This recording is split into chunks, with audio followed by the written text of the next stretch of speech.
Alright guys, well, welcome to the channel. I guess I ought to explain the name of the channel, Fortunate Traveler. I started this channel right before COVID-19 hit, and planning to really make some nice adventure traveling videos. And the wife and I had actually had a trip to Hawaii scheduled and had to cancel it because of the lockdown. So we're planning to go back at some point, so hopefully we'll be able to get that done. But in the meantime, after I uploaded my RBP power step video in pretty awful quality, actually, I apologize for that. That was my first video.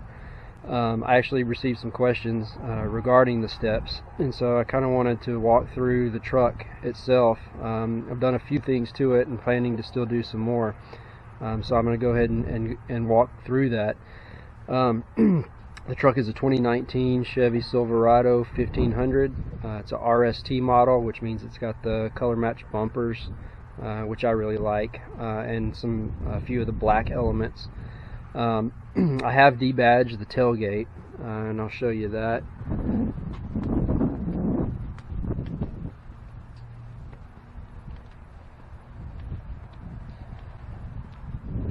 Really like the look of this debadged tailgate. So I took the RST emblem off and the Silverado emblem off, and I actually had done a tattered flag matte black vinyl decal on my tailgate from In-Shane Designs, and I installed it myself, and maybe it was a little bit too ambitious, and it looked great from a distance, but up close it had bubbles and tears and cuts, and I just didn't like the look of it, so I had to pull it off. But I'm eventually going to do it again, probably after the new year.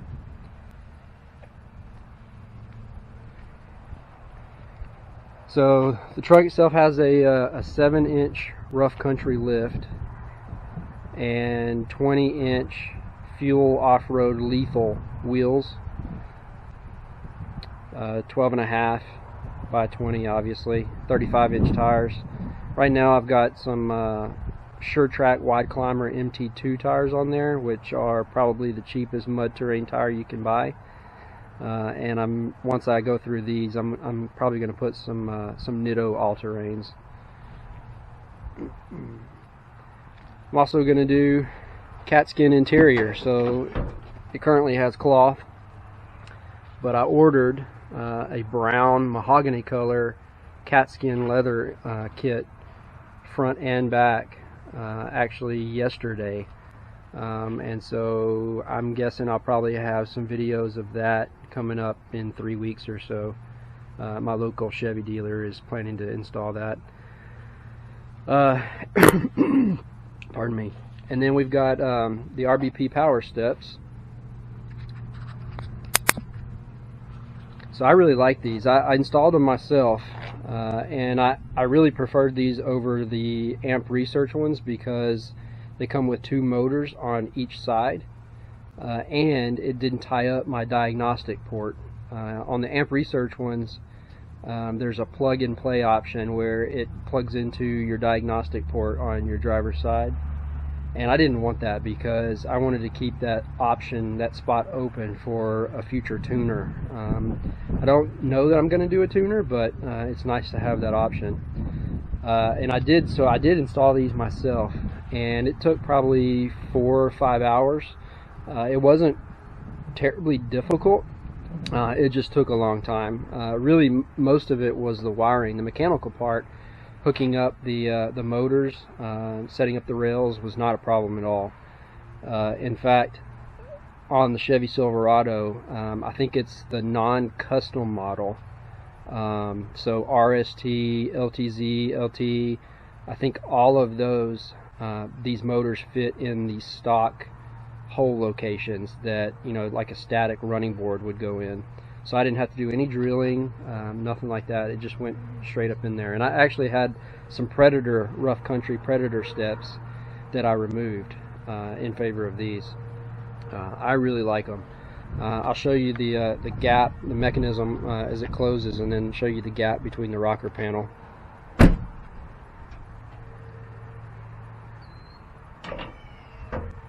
So there's a delay. It's probably 4 or 5 seconds maybe, and I don't mind it. So the gap is very small. There's less of a gap on these than I think on the Amp Research ones, which was not necessarily a reason I got these. You know, these are similarly priced with the Amp Research ones, but I did like the 2 motors, and I just kind of like the look of these a little bit better. There is the Rolling Big Power logo on it, on the bottom side, but it's really pretty hard to see. It's almost like a shadow effect. And I'll get under here in a little bit and show you some of the wiring and where the computer module is located. But maybe you can see that logo. It's really not that noticeable, and even if it was, I wouldn't mind it at all. All right, well, let me get under here and show you.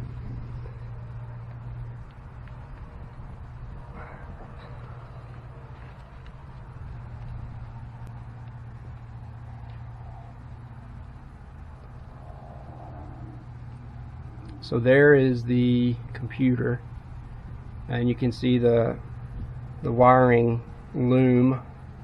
I had quite a bit of extra loom, and I basically just bunched it up right there.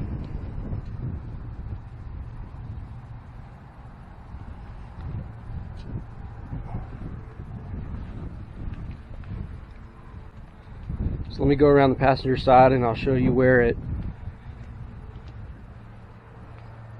connects to the battery terminal.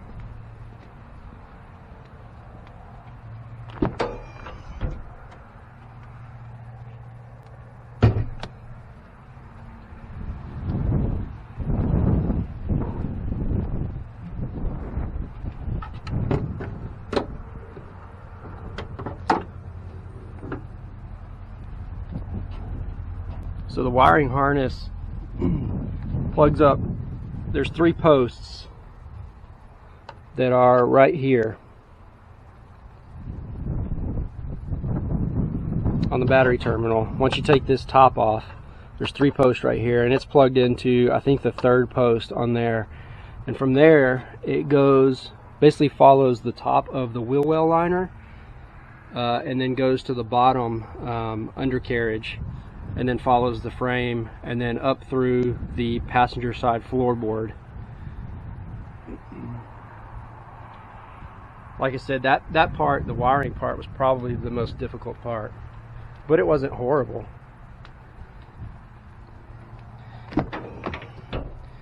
So how these boards work is there's magnet mechanisms. So you can see there's a magnet right here, and the wire goes through the door seal, so it's really easy to just pull this seal off. And in the Silverado, it's even more easy, because there's almost like a cable tray right along in here, and so once you pull this panel off right here, you can get access to this area really easily.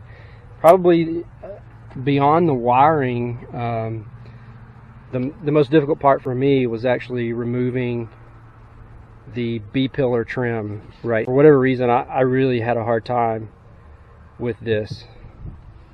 And then once you get access to that, you have to ground the wiring to one of the seatbelt bolts at the bottom. So how it works is essentially a magnet actuation. So there's a magnet there, and then another magnet right here, and that's how it sees if the door is open or closed. And the power steps also have some fail-safes, so if there's something underneath it when they are being deployed, and if it hits it, they'll stop, and so it won't strip out the motors. And then likewise, if there's something in between the rail and the truck as it's retracting, it will also stop as well.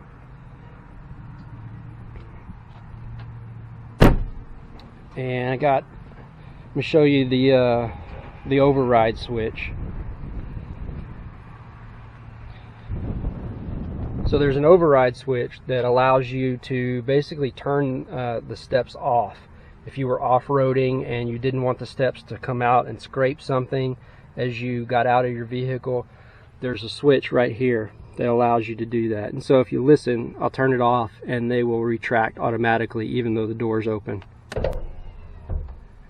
And then turn it back on. So that's pretty handy.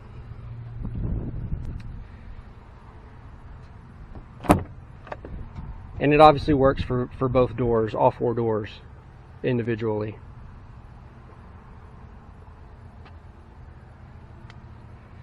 So like I said, I'm planning to do cat skin, so obviously I've got just cloth interior, but I'll soon have like a light brown leather interior. And I'm also going to do a tonneau cover as well at some point. I'm kind of waiting right now on BAK Industries to come out with their new version of the Revolver X4. They've had the Revolver X2 out for a while. They've also had the current version of the X4 out, but I've heard some things about the current version of the X4 and the felt underneath, the adhesive for that felt releasing and the felt just sagging, which I don't really care for. So they actually released a new version at SEMA in 2019, but it hasn't been released. It was supposed to be released this year, but COVID-19 caused production delays. So hopefully it'll be released in 2021.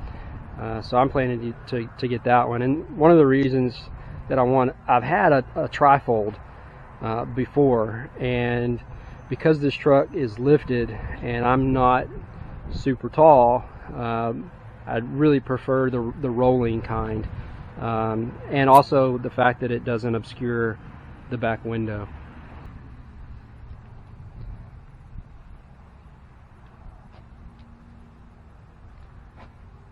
So while I'm out here, I'm going to go ahead and measure the drop distance of the step rails. I know this is a question that I had when I first got them, and I didn't have a good resource to go to be able to find that. So I'll see if I can do this with one hand. Alright, so from the top of the rail to the first ridge of the body panel is about 7 3/4, and then to the top of the floorboard is about 12 3/4 inches. So it's a significant drop. You can get extended drops for I think the Amp Research ones have extended drops, but these are perfect. Again, no problems with them so far. I did have one small issue when I was installing. I didn't have the magnets lined up correctly, and it wasn't intuitive that that's what was causing the issue. And so I called tech support, and he walked me through a troubleshooting process, and it literally took less than 5 minutes, and it was corrected. They actually do give you some extra magnets, and so if you stick one on in the wrong place and you have to pull it off, sometimes that adhesive can weaken. So they give you extra magnets for that as well. So really cool product, and super happy with the company and the response, tech support. So I recommend these to anybody. Thanks, guys.